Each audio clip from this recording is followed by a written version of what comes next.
நாம் தமிழர் கட்சி திமுகவோட கூட்டணி போகிறது. இடும்பாவனம் கார்த்திக் அவர்களும் சாட்டை துரைமுருகனும் திமுகவுக்கு விலை போயிட்டாங்க. திமுகவுக்கு அஜெண்டாவாக பி டீமாக திமுக என்னெல்லாம் சொல்லுதோ அதெல்லாம் நாம் தமிழர் கட்சி செஞ்சிட்டு இருக்கு. நாம் தமிழர் கட்சிக்கு என்று ஒரு கொள்கையே இல்ல. சீமான் விலை போயிட்டாரு. நாம் தமிழர் கட்சி திமுக சொம்படிக்குது. இப்படிப்பட்ட பதிவுகளை தொடர்ச்சியாக இணையதளங்கள்ல தமிழக வெற்றி கழகத்தினுடைய அணில் குஞ்சுகள் எழுதி கொண்டிருக்கிறார்கள்.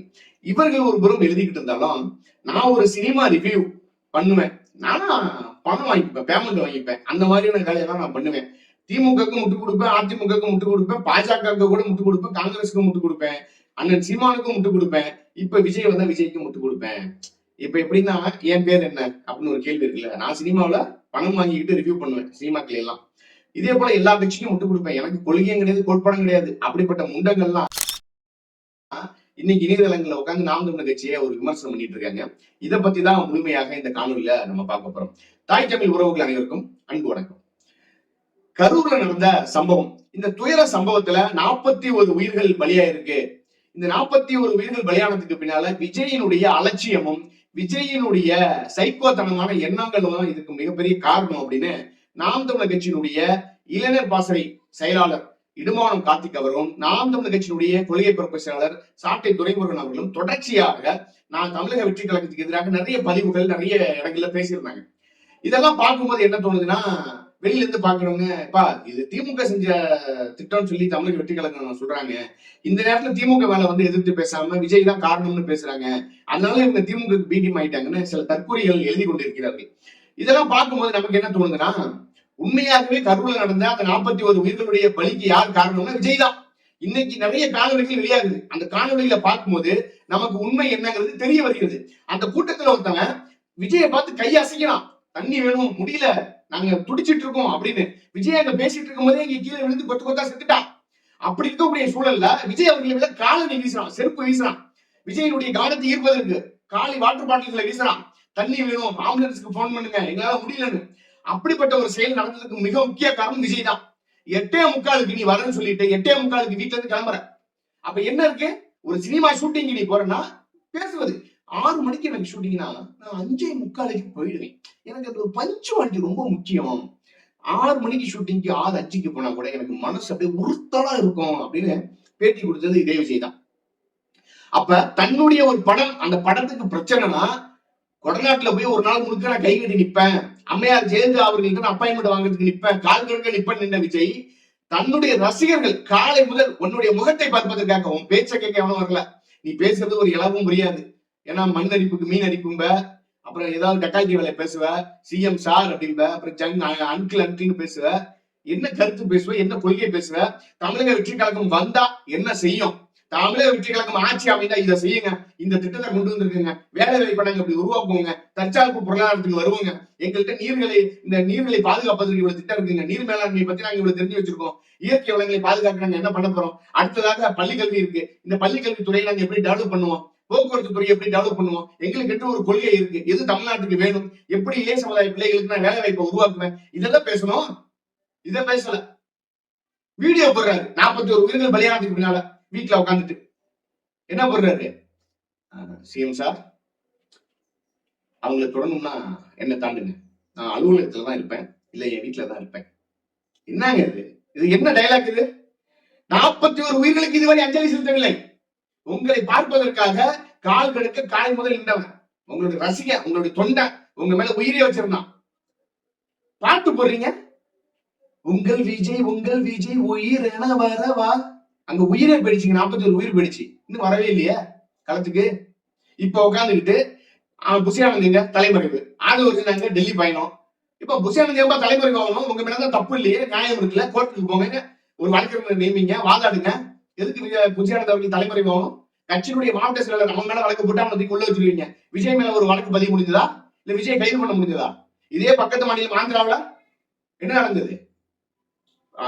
அல்லு அர்ஜுன் அவர்களுடைய புஷ்பா 2 படத்தினுடைய இசை வெளியீட்டு விழா, அதுல 5 பேர் இறந்துட்டாங்க. உடனடியாக என்ன பண்ணாங்க, அவர் மேல வழக்கு போட்டு கைது பண்ணாங்களா இல்லையா? அவரும் ஒரு நடிகர் தானே. ஏன் விஜய் மேல போடல திமுக அரசு?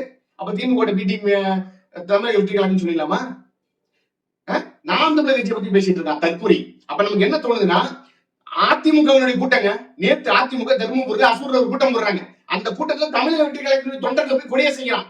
என்னடா கொள்கை இருக்கு, என்னடா கோட்பாடு இருக்கு உங்ககிட்ட? கட்சி ஆரம்பிக்கும் போதே மேடையில அறிவிக்கிறாரு, ஏன் நாங்கள் கூட்டணிக்கு எங்களோட யார் வேண்டுமானாலும் வரலாம், எங்களோட யார் வேணாலும் வாங்க, ஆட்சியிலும் பங்கு அதிகாரத்திலும் பங்கு, பிஜேபி கூட்டணிக்கு வரணும்னு ஏத்துப்பியா? அப்புறம் என்ன கொள்கை இருக்கு, என்ன கோட்பாடு இருக்கு உன்ட்ட? நாம் தமிழர் கட்சி தொடர்ச்சியா சொல்றாங்க, இந்த மண்ணில திராவிட கட்சிகளோட தேசிய கட்சிகளோட கூட்டணி இல்ல. இதே கூட விஜயால பேச முடியுமா? திமுக இருக்கிற விஜய் அதிமுக எதிர்த்து பேசுவாரா? தன்னுடைய வாக்குக்காக பெரியார் தூக்கி பிடிச்சிட்டு இருக்காரு விஜய். இது உண்மையா இல்லையா? இதே ஈவரா ராமசாமி என்ன சொன்னார்? இந்தியாவிற்கு சுதந்திரம் கொடுக்க கூடாது, இந்தியாவினுடைய சுதந்திரம் ஆங்கிலேயர்கள்ட்ட தான் இருக்கணும், ஆங்கிலேயர்கள் தான் இந்த நாட்டை வழிநடத்தணும், இந்தியாவுக்கு சுதந்திரம் கொடுக்க கூடாதுன்னு ஆங்கிலேயர்கள் கடிதம் எழுதினவர் ஈவரா ராமசாமி. இதே ஈவரா ராமசாமி ஆகஸ்ட் 15 இந்தியாவுடைய கருப்பு நாள்னு சொன்னவர். அம்பேத்கர் எழுதிய சட்டங்களை தீயிட்டு எரித்தவர். சிலப்பதிகாரத்தில் என்ன இருக்கு, அது ஒரு காமக்கலைன்னு பேசியவர் ஈவேரா. இப்படிப்பட்ட ஈவேரா தமிழ் சமூகம் போற்றுதலுக்குரிய பெரும்பாட்டி கண்ணகி, அந்த கண்ணகியை இழிவுபடுத்தியவர் ஈவேரா. அந்த ஈவேராவை நீ கொள்கை தலைவராக ஏத்துக்கிறியா? தமிழ் ஒரு காட்டு மிராண்டி மொழி, தமிழ் சனியனை விட்டொழிகள் பேசியவர் ஈவேரா. உன் தாய்மொழி தமிழ், அந்த தமிழை இழிவுபடுத்தியவன நீ கொள்கை தலைவராக வச்சிருக்க. உங்ககிட்ட என்ன கொள்கை இருக்கு? திருக்குறளில் மலநாற்றம் அடிக்கிறது என்று பேசியவர் ஈவேரா.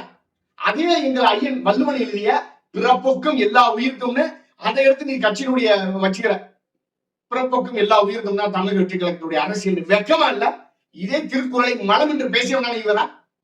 அந்த ஈவராவை நீ எப்படா கொள்கை தலைவனா வச்சிருக்க? என்ன கொள்கை இருக்கு உங்ககிட்ட? நாம் தமிழ் கட்சிக்கு ஒரு கொள்கை இருக்கு, அவர்களுக்கு ஒரு கோட்பாடு இருக்கு, அவர்களுக்கு ஒரு சித்தாந்தம் இருக்கு, அவர்களுக்கு அடைவதற்கு ஒரு லட்சிய கனவு இருக்கு. உங்ககிட்ட என்ன இருக்கு? மயிரா இருக்கு.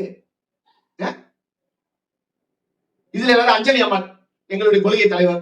அஞ்சலி அம்மாள் யாருக்கு? காந்தியவாதி. நீ காந்தியவாதியா? நீ காந்தியவாதியா இருக்க. இன்னொரு பக்கம் மாத்திரம் அம்பேத்கர் வச்சிருக்க, இன்னொரு பக்கம் கொள்கை தலைவர் ஈவேராவை வச்சிருக்க. இந்திய தேசிய தலைவராக இருந்த ஐயா காமராஜர் அவர்கள் கொள்கை தலைவராக வச்சிருக்க. காமராஜர் அவர்களுக்கும் ஈவேரா அவர்களுக்குமான முரண்பாடு தெரியுமா உனக்கு? அது பேச தெரியுமா? இல்ல அம்பேத்கர் அவர்களுக்கும் ஈவேராக்குமான முரண்பாடை பேச தெரியுமா? எல்லாமே முரண்பாடு. கேட்டா கட்சியுடைய கொள்கை தலைவர்கள் என்ன சொல்றதுன்னு தெரியல. எந்த கொள்கையும் இல்ல, கோட்பாடும் இல்ல, ஒரு மண்ணாங்கட்டியும் இல்ல.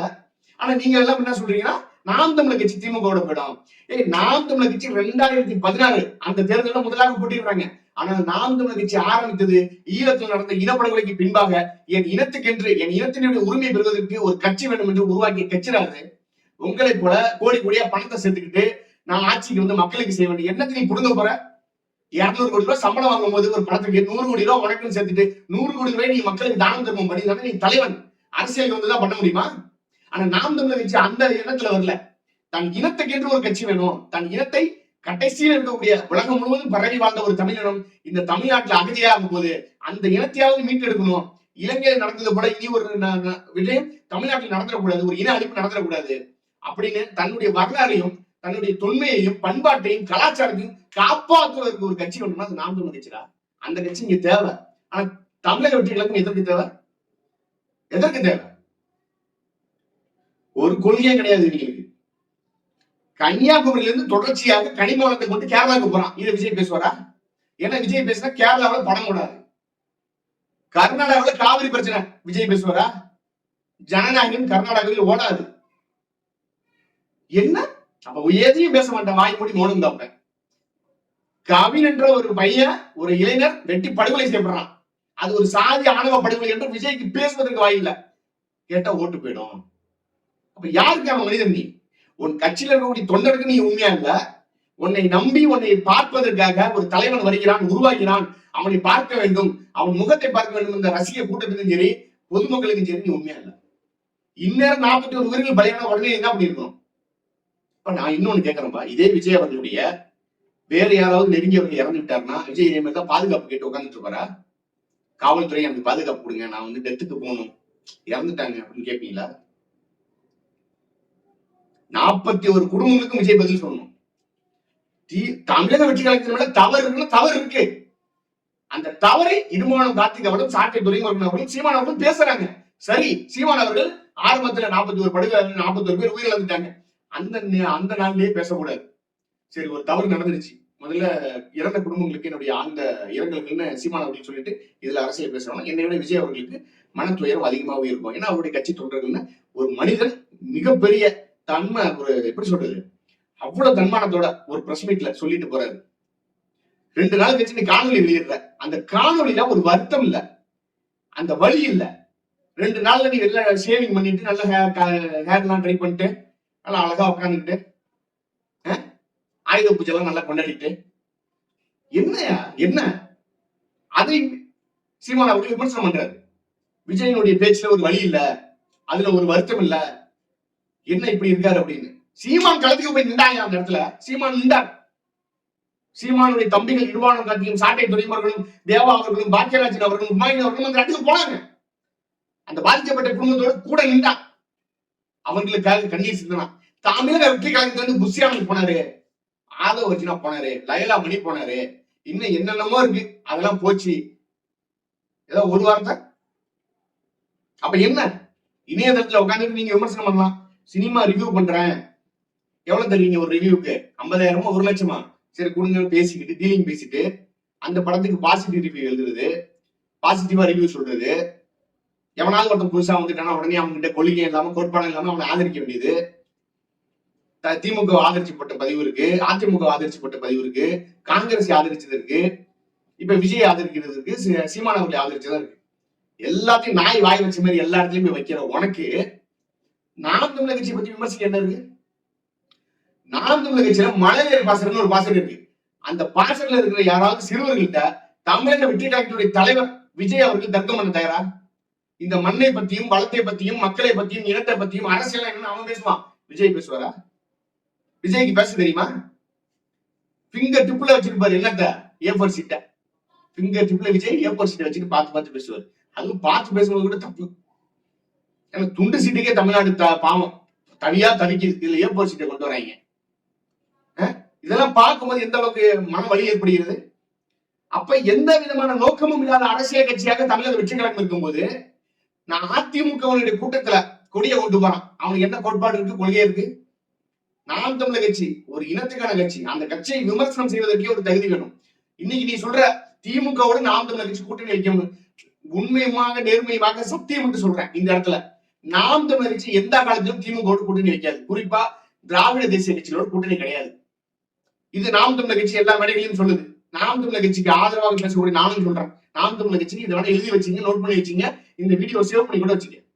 நாம் தமிழர் கட்சி எக்காலத்திலும் திராவிட தேசிய கட்சியோட கூட்டணி கிடையாது. இது விஜய் பேசுவாரா? எக்காலத்திலும் நான் திமுக கூட்டணி போக மாட்டேன், எக்காலத்திலும் அதிமுக கூட்டணி போக மாட்டேன், எக்காலத்திலும் காங்கிரஸோட பிஜேபியோட கூட்டணி போக மாட்டேன் விஜய் பேசுவாரா? அப்படி காங்கிரஸ் பிஜேபி அதிமுக திமுக போனாங்கன்னா தர்க்கம் பண்ண தயாரா? எம்ஜிஆர் அவர்கள் நான் அடுத்த எம்ஜிஆர் கூட்டம் எனக்கு வருகிறது பேச தற்குறி. எம்ஜிஆருக்கு 21 ஆண்டுகள் அரசியல் அனுபவம் இருந்தது. அவர் கட்சி ஆரம்பித்தார், மக்களை நேசித்தார். ஆனால் எம்ஜிஆர் மேலையும் நிறைய குற்றச்சாட்டுகள் இருக்கு, அவருடைய ஆட்சியிலும் குறைகள் இருக்கு. இதை விஜய் பேசுவாரா? சொல்லுங்க. அம்மையார் ஜெயலலிதா அவர்கள் உயிரோடு இருக்கும் போதே சீமான் அவர்கள் அவர்களை எதிர்த்து அரசியல் பண்ணியவர். கருணாநிதியையும் ஜெயலலிதாவையும் எதிர்த்து அரசியல் பண்ண தலைவன். இதே அம்மையார் ஜெயலலிதா அவர்கள் சொத்து குவிப்பு வழக்கில் உள்ள போகும்போது நூற்றுக்கணக்கான தமிழ் மண்ணெண்ணியை ஊத்திக்கிட்டு பெட்ரோல் ஊத்திட்டு செத்தான் தீக்குளிச்சு. அப்போது சீமான் அவர்கள் பேசினாரு, இவர்கள் என்ன பெரிய தலைவியா இல்ல அன்னை தெரசாவா அப்படி எல்லாம் பேசி இதற்காக உயிர் விடுறாங்க அப்படின்னு பேசியிருக்காரு. இதே அதிமுக ஆட்சி காலத்துல தைப்பூசத்திற்கு விடுமுறை, இது நாம் தமிழர் கட்சி பரிந்துரை செய்தது. நாம் தமிழர் கட்சி ஒரு கடிதமாக கொடுத்தது. ஐயா எடப்பாடி பழனிசாமி அவர்கள் அதை சாத்தியப்படுத்தினார். தைப்பூசத்திற்கு விடுமுறை விட்டார். நாம் தமிழர் கட்சி வாழ்த்தியது. பாதுகாக்கப்பட்ட வேளாண் மண்டலமாக அதிமுக டெல்டா மாவட்டத்தை அறிவித்தது. நாம் தமிழர் கட்சி பாராட்டியது. தை ஒன்றுதான் சித்திரை, தை ஒன்றுதான் தமிழர் திருநாள் அப்படின்னு திமுக கொண்டு வந்தது. எல்லாமே இப்ப நான் கேட்கிறேன், ஒரு திட்டத்தை திமுக கொண்டு வந்தாலும் சரி, திமுக ஒரு திட்டம் கொண்டு வருகிறதா, அந்த திட்டம் நல்ல திட்டம்னா பாராட்டுவாங்க. இதே திமுக கடல்ல பேனா சிலை வைப்பேன் என்று சொல்லும் போது முதல் கட்டண குரல் எழுப்பியவன் அண்ணன் சீமான், நாம் தமிழர் கட்சி. நீ வை, நான் உடைக்கிறேன்னு பேசின ஆண்மகன். இந்த ஆண்மை விஜய்கிட்ட இருக்கா? விஜய் இப்படி பேசுவாரா? சொல்லுங்க. காங்கிரஸ் ஆட்சியில காங்கிரஸ் இதெல்லாம் தவறு செய்தது. என் இனத்தை அழித்ததுல காங்கிரசுக்கு முதன்மை. என் இனத்தை அழித்தொழித்த காங்கிரஸ் இந்த தமிழ்ல காலுன்ற விட மாட்டேன். ஒருபோதும் காங்கிரஸ் கட்சியோட கூட்டணி இல்ல சீமான் சொல்றாரு. இதை விஜய் சொல்லுவாரா? ஈழத்தமிழர்களுக்கு நான் ஆதரவா பேசணும்னு சொல்றேன்ல விஜய் சொல்றாருல, ஈழத்தமிழர்களுக்கு நான் ஆதரவா இருப்பேன்னு சொல்றாருல விஜய். காங்கிரஸ் தான் என் இனத்தை ஒழித்தது அழித்தது அப்படின்னு விஜய் பேசுவாரா? பேசுறதுக்கு தைரியம் இருக்கா? பாஜக மனித குலத்தினுடைய எதிரி, இல்ல மனித குலத்துக்கு துரோகின்னு பேச விஜய்க்கு ஆண்மை இருக்கா? ஏய், இந்த மண்ணில இத்தனை ஆண்டுகளாக ஈவேரா என்று ஒரு மண்ணை கொண்டு வந்து சிலையா வச்சிருந்தாண்டா. சீமான் வந்ததுக்கு பின்னால்தான் ஈவேரா என்பது சிலை அல்ல, அது வெறும் மண்ணுதான். ஈவேரா என்பதே எங்களுக்கு மண்ணுதான் போட்டு உடைச்சாரு. இது ஈவேராவோட மண்ணு இல்ல, தமிழ்நாடு பெரியார் மண்ணு இல்ல. எங்க தாத்தன் முத்துராமலிங்க தேவர் இருக்காரு, காமராஜர் இருக்காரு, அயோத்திதாச பண்டிதர் இருக்காரு, எட்டமலை சீனிவாசன் இருக்காரு, மருது பண்டிதர்கள் இருக்காங்க, வேலுநாச்சியார் இருக்காங்க, தீரன் சின்னமலை இருக்காங்க, இப்படி எண்ணற்ற பல தலைவர்கள் இருக்காங்க. அந்த தலைவருடைய மண்ணு தாண்டா இந்த தமிழ்நாடு. இது பெரியாருடைய மண்ணு இல்ல. பெரியாரே எங்களுக்கு ஒரு மண்ணு தானே போட்டு பெரியாருடைய பிம்பத்தை உடைத்தவர் நாம் தமிழர் கட்சியினுடைய தலைமை ஒருங்கிணைப்பாளர் சீமான். அந்த பெரியார் தான் எங்களுக்கு வழிகாட்டி. அந்த பெரியாருடைய வழியில தான் நாங்க வந்து சொல்ற திமுகவோட எப்படா கூட்டணிக்கு போவாரு? நீ வேணா மணங்கிட்டு போலாம், நாளைக்கு பிஜேபியோட கூட்டணிக்கு போலாம், திமுகவோட போலாம், யாரு கூட வேணாலும் போலாம். உனக்கு எப்படி தெரியுமா? எந்த டைரக்டர் எந்த ப்ரொடக்ஷன் கம்பெனி எல்லாம் முக்கியம் இல்ல. எனக்கு இன்கம் வருதா, இந்த ப்ரொடக்ஷன் கம்பெனிக்கு ஓகே பண்ணுவேன், இந்த டைரக்டருக்கும் ஓகே பண்ணுவேன், என்ன வேணாலும் பண்ணுவேன். அப்படிப்பட்ட ஆளு நீ வந்து ஒரு தண்ணி தொட்டியில வளர்ந்த ஒரு மீன். அந்த மீனை கொண்டு வந்து கடல்ல விட்டா என்ன பண்ணும்? பயப்படதான் செய்யும். 6 மணிக்கு ஷூட்டிங் போ விஜய்க்கு, இதே 8:45 வரேன்னு சொன்ன கட்சி கூட்டத்துக்கு வர முடியல, உட்காந்து வீடியோ வெளியிட்டு இருக்காரு. நீ எல்லாம் நாம் தமிழர் கட்சியை பத்தி விமர்சனம் பண்ணணும்னா முதல்ல நாம் தமிழர் கட்சியில மலையேறு பாசனம் ஒரு பாசனம் இருக்குல்ல, அந்த பாசறையில போய் அங்க இருக்கக்கூடிய குழந்தைகிட்ட தர்க்கம் பண்ணிட்டு அதுக்கப்புறம் வா. தள்ளிடுவாரு இவர், அப்படியே தர்க்கம் பண்ணிடுவாரு இல்ல. நாம் தமிழர் கட்சி 117 பெண்களுக்கு 117 ஆண்களுக்கு சட்டமன்றத்துல இடம் கொடுக்குது. இதே தமிழக வெற்றி கழகம் இதை செய்யுமா? மேடை தூரம் நண்பா நண்பீஸ் அப்படின்னு பேசுறீங்க. தமிழ்நாட்டுல இந்த ஒரு உண்மையை நம்ம ஒத்துக்கணும். தமிழ்நாட்டுல இதுவரை அரசியல் கட்சி கூட்டத்துல விஜயை பார்ப்பதற்காக இந்த அரசியல் பயணத்துல பெண்கள் அதிகமாக வந்தாங்க. நான் தமிழக வெற்றி கழகத்தினுடைய கூட்டத்தில் இருக்காங்க. ஆனால் தமிழக வெற்றி கழகம் பெண்களுக்கு சம உரிமை பேசுற இதே தமிழக வெற்றி கழகம் சிங்கப்பெண்ணே என்று பாடல் வைத்து பாடுகிற இதே விஜய் அவர்கள், நண்பா நண்பீஸ் என்று சொல்கிற விஜய் அவர்கள் வரக்கூடிய 2026 தேர்தலில் உண்மையாகவே இங்கே சமத்துவம் சமூக நீதி பெண்ணிய விடுதலை பேசக்கூடிய கட்சியாக தமிழக வெற்றி கழகம் இருக்கும் அப்படின்னு சொன்னா 117 தொகுதிகளில் பெண்களுக்கும் 117 தொகுதிகளும் ஆண்களுக்கும் இடம் கொடுக்குமா? பெண்களுக்கு சம உரிமை கொடுக்குமா? கொடுக்க. நாம் தமிழர் கட்சியில பெண்கள் பேச்சாளர் அப்படியே எடுத்துக்க. நாம் தமிழர் கட்சியில பெண்களுக்கு சமமா சட்டமன்றத்திலும் சரி பாராளுமன்றத்திலும் சரி இடம் கொடுக்குறாங்க. அதே போல சீமானை போன்று தர்க்கம் பண்ணுவதற்கும் பேசுவதற்கும் அறிவுத்திறன் கொண்ட அத்தனை பெண்கள் இருக்காங்க. கார்த்திகா அவர்கள் இருக்காங்க, சகோதரி பாத்திமா ஃபர்கானா அவர்கள் இருக்காங்க, அனிஸ் பாத்திமா அவர்கள் இருக்காங்க, சகோதரி சீதாலட்சுமி அவர்கள் இருக்காங்க, மரியம் ஜெனிஃபர் அவர்கள் இருக்காங்க. இன்னும் எத்தனையோ பேச்சாளர்கள் பெண் பேச்சாளர்கள் நாம் தமிழர் கட்சியில இருக்காங்க. தமிழக வெற்றி கழகத்துல ஒரே ஒரு பெண் பேச்சாளர் சொல்லி பார்ப்போம். எழுதி வச்சுட்டு படிக்கும் ஏற்போர் சீட்ல, எங்க தலைவரே உங்கள் முகத்தை பார்த்தேன், அண்ணா அழகு, எத்தனை அழகு, ஆகா இப்படி ஒரு அழகா, இப்படிப்பட்ட ஒரு தலைவர் தமிழ்நாட்டுக்கு வரணுமா? எங்கள் தளபதி தான் மாசு, நீங்கள் சொன்னால் அனைவருமே தூசு, தமிழக வெற்றி கழகம் வாழ்க, இப்படி படிக்க எழுதி வச்சுட்டு ஒரு பேச்சாளரை காட்ட முடியுமா உன்னால? மலையேறு பாசறை கூட மோத முடியாத ஒரு கட்சி தமிழக வெற்றி கழகம். அந்த வெற்றி கழகத்தினுடைய ரசிகர்கள் எல்லாம் சீமான் அவர்களையும் நாம் தமிழர் கட்சியும் விமர்சிப்பது, திமுகவோடு கூட்டணி போயிடும் என்று பேசுவதெல்லாம், இதெல்லாம் பார்க்கணும்னு எங்க தலையெழுத்துன்னு சொல்லுவாங்கல்ல, அதுதான் உண்மை. விஜயனுடைய அரசியல் என்பது முடிஞ்சிருச்சு, அவ்வளவுதான். ஒண்ணு விஜய் கூட்டணிக்கு போக வேண்டும், பாஜகவோடு போக வேண்டும், பாஜக சொல்வதை கேட்க வேண்டும், இல்லை என்றால் ஏதாவது ஒரு திராவிட கட்சியோட கூட்டணிக்கு போகும்.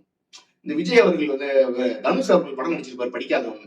நான் போய் ஏரியா டீலிங் பேசிட்டு வரேன், கடப்பா இருந்து கட்டப்பா வந்து காக்கி நடா வந்து பாவட நடா இருந்து அப்படிங்கிற மாதிரி பேசுவார்ல, அப்ப கூட காலெல்லாம் அமுக்கி விட்டு ஐயோ சொல்லிடாதீங்க வெளியில அப்படிங்கிற மாதிரி இனிமே விஜய் போய் டீலிங் பேசணும் கூட்டணிக்கு யாருக்கிட்டையாவது. நான் இவ்வளவு பெரிய ஒரு பயந்தாங்குறீங்க, எனக்கு பயம்னா ரொம்ப ஐயோ நான் பயந்துருவேன். அம்மையார் எழுதாவை பார்க்கும்போது இப்படி கையை கட்டி நின்றேன், இப்ப அவங்க இல்லாத போது ஒரு பயமா இருக்கு, நான் என்ன பண்றது, எனக்கு பதட்டத்துல அப்படியே குளிர் ஜுரம் வந்துருச்சு, அதனால ஏதாவது கூட்டணி வைக்கலாம் கூட போகலாம். ஏன்னா அதிமுக கூட்டத்துக்கு தமிழக வெற்றி கழகத்தினுடைய தொண்டர்கள் கொடியை தூக்கிட்டு போயிட்டான். விஜய் நீ வந்தாவா வரலன்னா பொண்ணு.